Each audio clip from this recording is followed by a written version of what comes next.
giờ pi qua miền tu ta âm pi cùng rồi môn mình dân a vô làm pi qua miền tu ta âm pi cùng rồi ní dân cua tại vô pi thì dùng này RFID chỉ một sần vậy tới chỉ RFID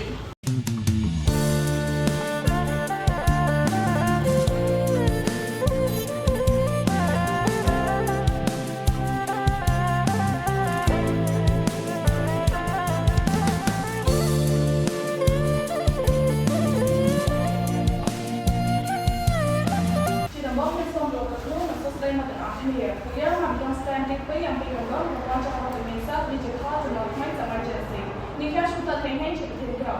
nhưng khi chúng ta thấy mỗi chỉ là một cái rồi nhưng khi chúng ta thấy cái số cái chỉ là rồi nhưng khi chúng ta thấy em cái chỉ là một rồi nhưng khi chúng ta thấy nó cái chỉ là một rồiខ្ញុំបាទឈ្មោះកែរបស់ជាសមាជិកក្រុមខ្ញុំបាទឈ្មោះលីនចាណុនជាសមាជិកក្រុមខ្ញុំបាទឈ្មោះជាសុភាជាសមាជិកក្រុម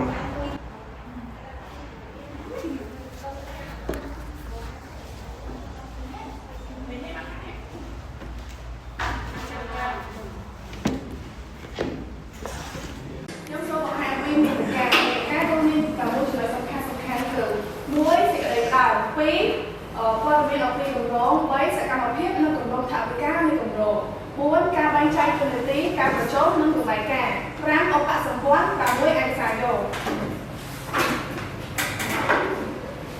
ខ្ញុំសូមបកស្រាយអំពីចំណុច 1.1 ប្រវត្តិវិទ្យាល័យសាស្ត្រសន្តិភាពស្ថិតនៅភូមិស្ដៅឃុំស្ដៅស្រុករតនមណ្ឌលខេត្តបាត់ដំបងមានផ្ទៃដីសរុប 80.37 ម៉ែត្រការ៉េតាមបណ្ដោយផ្លូវជាតិលេខ 57 មានភូមិចំណុះ 8 ភូមិគឺភូមិបឹងអំពិលភូមិស្ដៅភូមិដង្កត់ភូមិបរិបូរភូមិបាណង់ភូមិដូនមីភូមិចកាល្មុតនិងភូមិកុកជ័រវិទ្យាល័យសាស្ត្រសន្តិភាពបង្កើតឡើងនៅឆ្នាំ 2003 គ្រូដឹកនាំដោយលោកនាយកណប់ប្រោះមានគ្រូចំនួន 9 នាក់សិស្ស 134 នាក់និងមានតែ3ថ្នាក់ប៉ុណ្ណោះក្នុងមួយឆ្នាំវិទ្យាល័យសាស្ត្រសន្តិភាពការជាដំបូងជាអនុវិទ្យាល័យសាស្ត្រសន្តិភាពបានចាប់ផ្ដើមដំណើរការរៀនសូត្រចាប់តាំងពីឆ្នាំ 2003 រហូតដល់សប្តាហ៍ថ្ងៃខ្ញុំសូមបកស្រាយអំពីចំណុច 1.2 និយមន័យការអប់រំ STEM What is STEM មកពីពាក្យ Science វិទ្យាសាស្ត្រ Technology បច្ចេកវិទ្យា Engineering វិស្វកម្ម Mathematics គណិតវិទ្យាការអប់រំ STEM គឺជាអ្វីការអប់រំ STEM គឺជាវិធីសាស្ត្រអប់រំមួយដែលរួមបញ្ចូលការសិក្សាចម្លងមុខវិជ្ជាមាន S វិទ្យាសាស្ត្រ T បច្ចេកវិទ្យា E វិស្វកម្ម A សិល្បៈ M គណិតវិទ្យាការអប់រំបែបនេះផ្ដោតលើការរៀនតាមបទពិសោធន៍ពិតការអនុវត្តជាក់ស្ដែងការធ្វើគម្រោងនិងការសហការគ្នាចំនួនការរៀនតាមការចងចាំតែប៉ុណ្ណោះវាជួយឲ្យសិស្សអភិវឌ្ឍការគិតវិភាគការគិតច្នៃប្រឌិតការដោះស្រាយបញ្ហានិងជំនាញសតវត្សទី 21 លក្ខណៈសំខាន់នៃការរៀនបែប STEM តាមឯកសារផ្ដោតលើការរៀនដោយធ្វើប្រើគម្រោងនិងពិសោធន៍លើកទឹកចិត្តសិស្សសួរសំណួរស្រាវជ្រាវនិងសាកល្បងបញ្ចូលសិល្បៈដើម្បីបង្កើនការច្នៃប្រឌិតនិងការរចនាភ្ជាប់ការរៀនជាមួយបញ្ហាជីវិតពិតនិងបរិបទសង្គមគាំទ្រការរៀនទាំងក្នុងនិងក្រៅថ្នាក់រៀនចំណុច 1.3 ហេតុផលសំខាន់នៃការរៀនបែប STEM ហេតុផលសំខាន់នៃការរៀនបែប STEM មានដូចជា 1. ការអភិវឌ្ឍជំនាញសតវត្សទី 21 2. ភ្ជាប់ការរៀនជាមួយជីវិតពិត 3. លើកទឹកចិត្តការរៀនដោយធ្វើ 4. បង្កើតភាពច្នៃប្រឌិតតាមរយៈសិល្បៈ 5. រៀបចំសិស្សសម្រាប់អាជីពនាពេលអនាគត 6. បង្កើតបរិយាកាសសិក្សាអន្តរកម្មនិងសហការ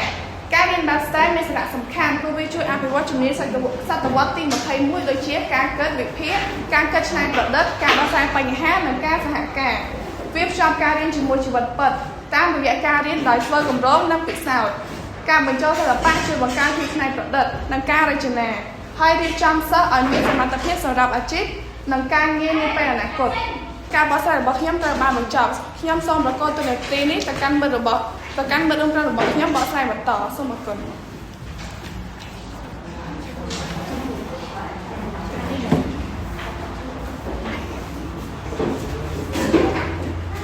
រៀបសួរលោកគ្រូក៏ដូចជាសួស្តីមិត្តទាំងអស់គ្នាខ្ញុំសូមធ្វើការបកស្រាយបន្តនៅចំណុច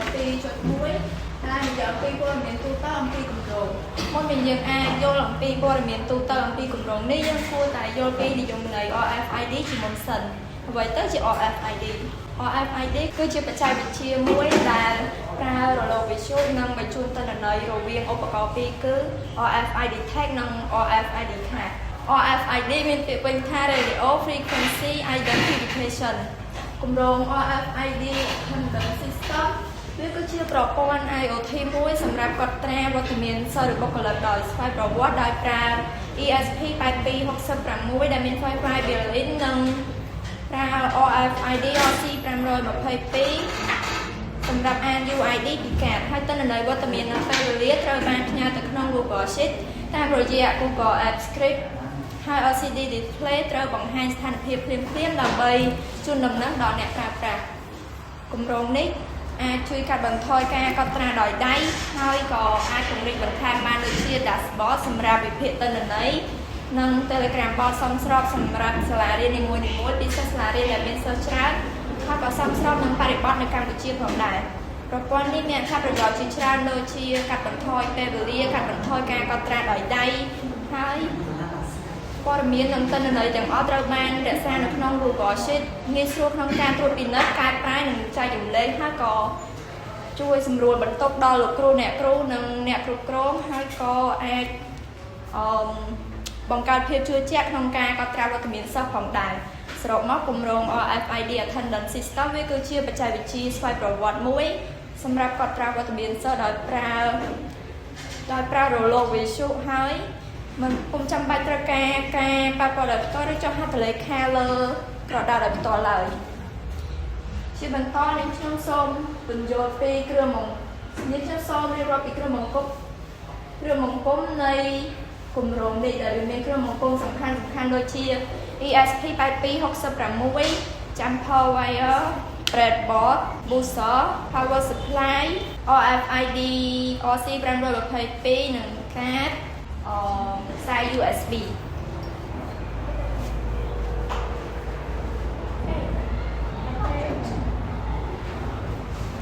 ហើយនេះគឺជានិយមន័យរបស់ ESP8266 ដែលវាគឺជា model microcontroller ដែលមាន Wi-Fi នៅខាងក្នុងហើយអាចភ្ជាប់ជាមួយអ៊ីនធឺណិតអាចផ្ញើនិងទទួលទិន្នន័យបានដោយខ្លួនឯងនៅពេលដែលវាប្រើប្រាស់ជាមួយនឹង RFID card វាមាននីតិជាឧបករណ៍គ្រប់គ្រងហើយបញ្ជូនទិន្នន័យពី RFID reader ទៅកាន់ឧបករណ៍ផ្សេងទៅកាន់ប្រព័ន្ធផ្សេងនេះគឺជា RFID card ដែលវាគឺជាកាតដែលមាន chip និង attendant នៅខាងក្នុងហើយមានលេខសម្គាល់ពណ៌ UID តែមួយគត់នៅខាងក្នុងនោះនេះគឺជា RFID RC522 ដែលវាគឺជា model ដែល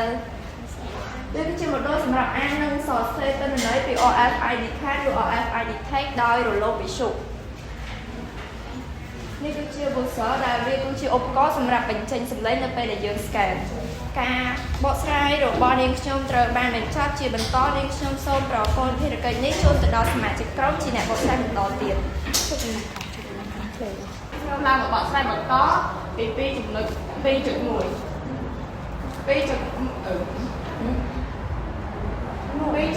ព័ត៌មានទូទៅអំពីគម្រោងចុះថាវិញជាខ្សែភ្ជាប់សៀលគ្វីដែលប្រើប្រាស់ក្នុងការភ្ជាប់សមាសភាពផ្សេងៗពី Arduino ទៅ Webboard ឬរវាងសមាសភាពនីមួយវាមាន 3 ប្រភេទគឺ Man to Man, Man to Format និង Format to Format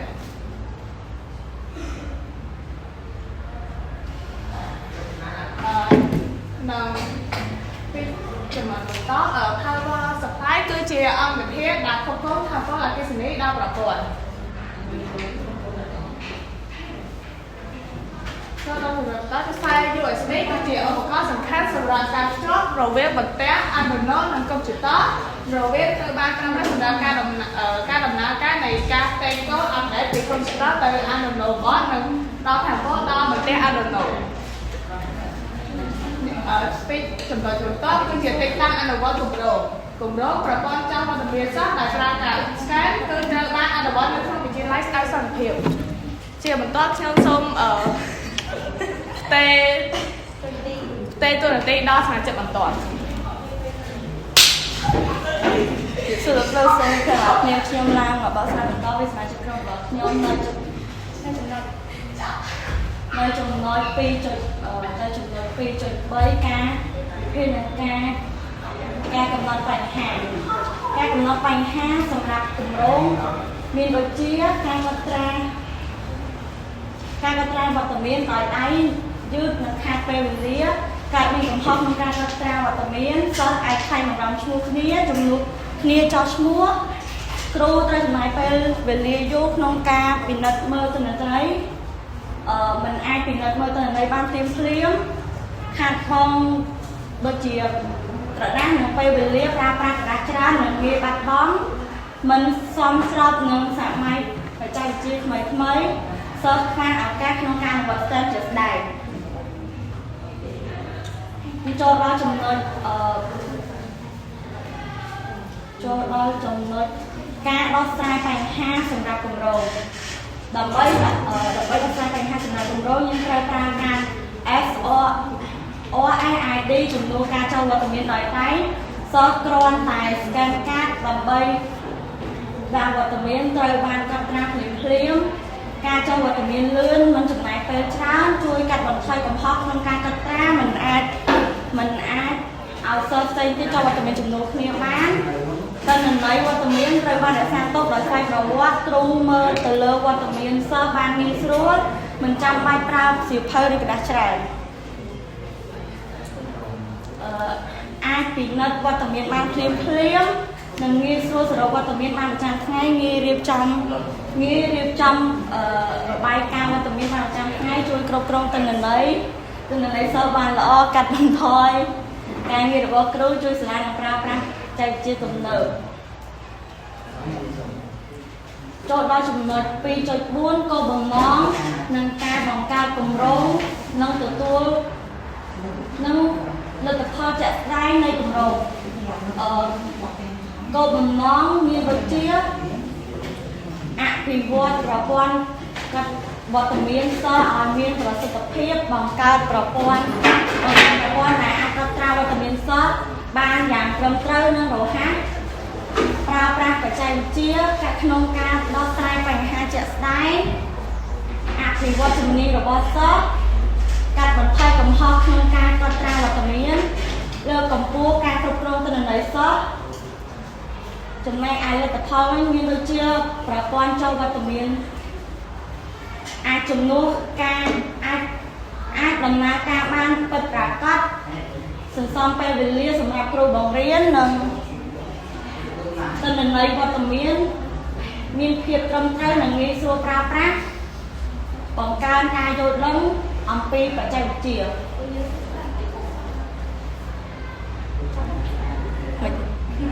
នេះខ្ញុំស្លាយរបស់ខ្ញុំត្រូវបានការបាត់បង្ហាញរបស់ខ្ញុំត្រូវបានបញ្ចប់ខ្ញុំសូមទេការបកស្រាយបន្តទៅសមាជិកក្រុមជំរាបសួរលោកគ្រូនាងខ្ញុំគឺជាសមាជិកក្រុមដែលបានមកធ្វើបទបង្ហាញបន្តពីសមាជិកក្រុមនៅចំណុច 2.5 វិសាលភាពគម្រោងនៅពេលបញ្ចប់ពួកយើងចង់បន្តដើម្បីទុកឲ្យសិស្សជំនាន់ក្រោយបានដឹងបានមើលទុកសម្រាប់សាលាប្រើប្រាស់បន្សល់ជាគំរូឲ្យសិស្សបងជំនាន់ក្រោយបានសិក្សាស្រាវជ្រាវបន្ថែមដាក់គម្រោងមួយនេះក្នុងបណ្ណាល័យដើម្បីឲ្យទុកឲ្យសិស្សបងជំនាន់ក្រោយបានយល់ដឹងហើយយកទៅអនុវត្តតាមទុកគម្រោងនេះជាអនុស្សាវរីយ៍ដែលបានធ្វើជុំគ្នា 2.6 បញ្ហាប្រឈមនិងសំណុំពរបញ្ហាប្រឈមខ្វះថវិកាទិញសម្ភារៈខ្វះពេលវេលាមិនសូវមានពេលគ្រប់គ្រាន់ខ្វះបច្ចេកទេសខ្វះសមត្ថភាពទិន្នន័យខ្វះចំណេះដឹងការប្រើប្រាស់បច្ចេកវិទ្យានៅមានកម្រិតខ្វះការចុះសម្រុងគ្នានៅពេលមួយចំនួនខ្វះប្រព័ន្ធអ៊ីនធឺណិតពិបាកក្នុងការបង្កើតគម្រោងខ្វះការប្រើប្រាស់មន្តស្គាល់គ្រូសង្គមសម្រាប់សំណុំពរជួយសាមគ្គីគ្នានិងចុះសម្រុងគ្នាក្នុងការធ្វើគម្រោងជួយឲ្យមានពេលវេលាគ្រប់គ្រាន់ក្នុងការធ្វើការជួយឲ្យប្រព័ន្ធអ៊ីនធឺណិតប្រើប្រាស់ជួយឲ្យគ្រូបានបណ្ដុះបណ្ដាលសិស្សអំពីរបៀបប្រើប្រាស់ប្រព័ន្ធផ្សេងៗបន្ថែមទៀតឲ្យបានត្រឹមត្រូវជួយឲ្យអាណាព្យាបាលបានផ្ដល់ពេលវេលាគ្រប់គ្រាន់ដល់កូនៗក្នុងការធ្វើគម្រោង STEM ជួយឲ្យសាលាមាន ប្រព័ន្ធអ៊ីនធឺណិតសម្រាប់ប្រើប្រាស់ឆាប់រហ័សជួយឲ្យគ្រូនិងអាណាព្យាបាលជួយផ្សព្វផ្សាយអំពីគម្រោងរបស់ពួកយើងជួយគាំទ្រដើម្បីឲ្យគម្រោងដំណើរការល្អមានប្រសិទ្ធភាព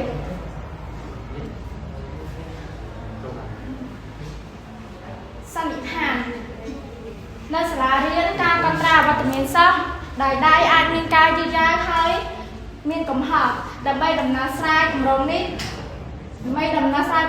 ត្រូវបានបង្កើតឡើងដោយប្រើបច្ចេកវិទ្យា ESP 8266/RFID ដើម្បីស្កែនអវត្តមានសិស្សហើយផ្ញើរបាយការណ៍ទៅក្រុម Telegram ដោយស្វ័យប្រវត្តិគម្រោងនេះបង្ហាញថា ESP 8266/RFID អាចប្រើប្រាស់សម្រាប់ប្រព័ន្ធអវត្តមានសិស្សបានយ៉ាងមានប្រសិទ្ធភាពការភ្ជាប់ជាមួយ Telegram ធ្វើឲ្យការតាមដានអវត្តមានសិស្សមានភាពងាយស្រួលនិងទាន់សម័យការបកស្រាយរបស់ខ្ញុំត្រូវបានបញ្ចប់និងបន្តឲ្យសមាជិករួមក្រុមបន្ត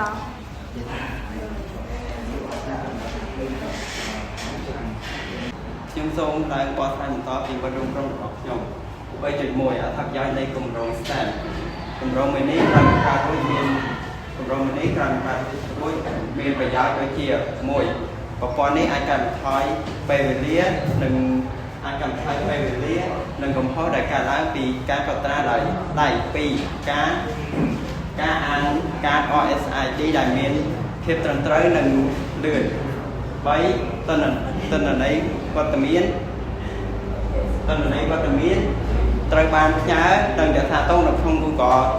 Sheet ដោយស្វ័យប្រវត្តិ 4.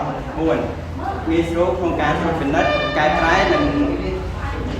ចែករំលែក 5. អាចកត់ត្រាពេលវេលាចូលរៀនបានច្បាស់លាស់ 6. អាចប្រើប្រាស់បានគ្រប់ទីកន្លែងដែលមានអ៊ីនធឺណិត 7. ជួយបង្កើនប្រសិទ្ធភាពក្នុងការគ្រប់គ្រងនិងកាត់បន្ថយការងារបន្ទុកការងារគ្រូនិង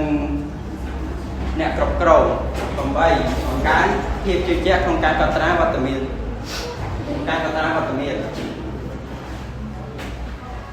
3.2 គំរូប្លង់ diagram ការតខ្សែ wiring សម្រាប់ ESP 8266 និង RC 522 មាន SDASS ទៅ D4 SCK ទៅ D5 MOSI ទៅ D7 និង MISO ទៅ D6 និង CND ទៅ GND RST ទៅ D3 និង 3.3W ទៅ 3.3W 3.3 ការសរសេរកូដសម្រាប់គម្រោងនេះគឺជាកូដសម្រាប់Arduino IDE សម្រាប់ upload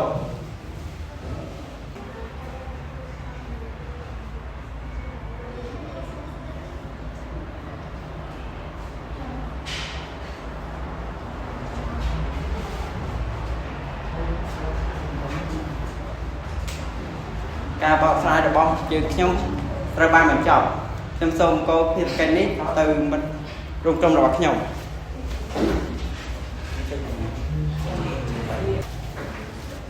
ជាម៉ាក់ឈ្មោះលីនឆាណុនឡើងមកបកស្រាយបង្ហាញបន្តពីមិត្តរួមក្រុម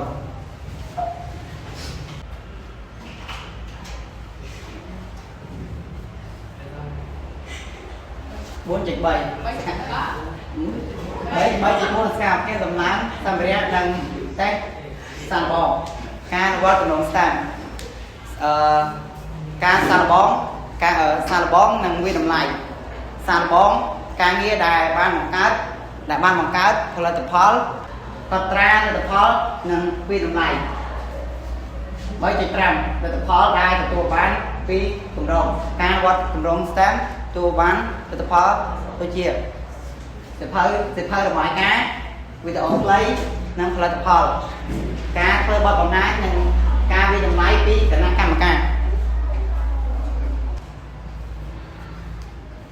ការថតវីដេអូចំណុចសំខាន់នៃការថតវីដេអូមាន 5 ទៅ 1 និយាយពីប្រធានបទដំណើរតាមខ្លួន2និយាយពីគោលបំណង3និយាយពីដំណើរការ4និយាយពីអត្ថប្រយោជន៍5និយាយពីឧបសគ្គ3.6 តារាងថវិកាចំណាយលើគម្រោងតារាងថវិកាចំណាយលើគម្រោងរួមមានគ្រឿង ESP 8266តែងនៅថ្ងៃទី30 ខែ 12 2025 ចំនួន1និងតម្លៃ$5 $6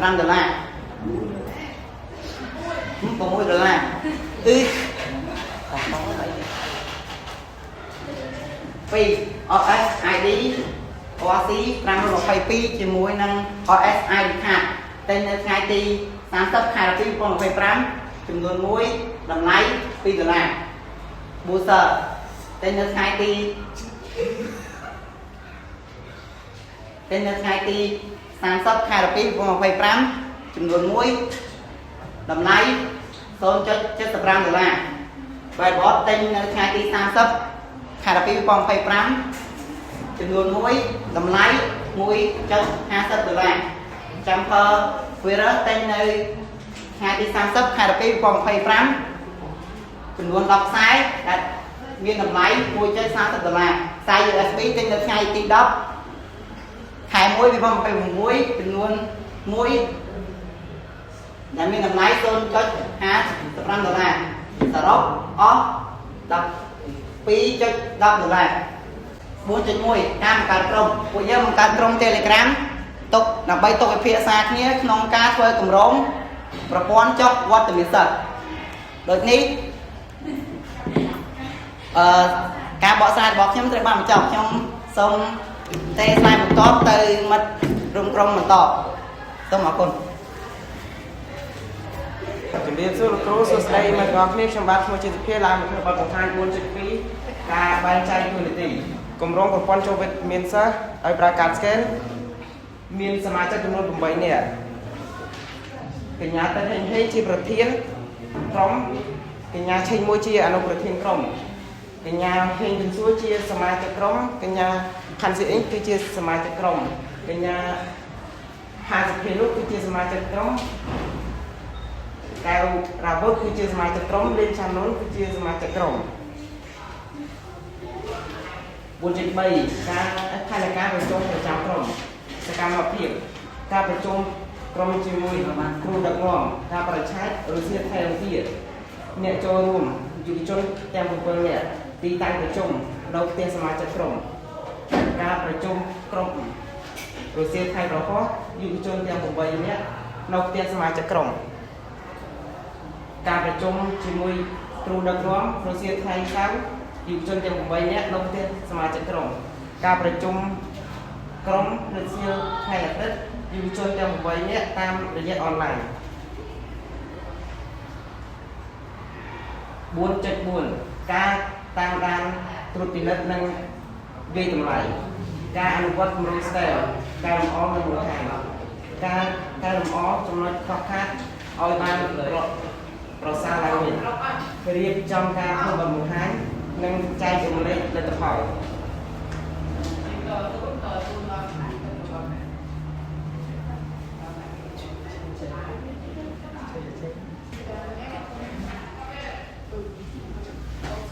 5 ឧបសម្ព័ន្ធថវិកាថតការunboxing អីវ៉ាន់សកម្មភាពធ្វើកូនសាលាតូចមួយសម្រាប់ស្ទែនអវត្តមានសិទ្ធិសកម្មភាពភ្ជាប់គ្រឿងបង្គុំប្រជុំផែនការក្រុមគ្រឿងបង្គុំដែលភ្ជាប់ហើយសមិទ្ធផលដែលទទួលបានជា6ឯកសារយោងដែលក្រុមរបស់ពួកខ្ញុំបានដកស្រង់ពីឯកសារភាសាខ្មែរឯកសារយោងតដកស្រង់ពីឯកសាររបស់ខ្ញុំជាភាសាបរទេសឯកសារយោងតដកស្រង់ពីឯកសាររបស់ខ្ញុំជាភាសាបរទេសដែរខ្ញុំបាទសូមអរគុណដល់លោកគ្រូមិត្តទាំងអស់គ្នាដែលបានទស្សនាដែលបានស្ដាប់លោកកាប់ធ្វើបទបង្ហាញរបស់ក្រុមខ្ញុំរងកំហុសខុសឆ្គងសូមខន្តីអភ័យទោស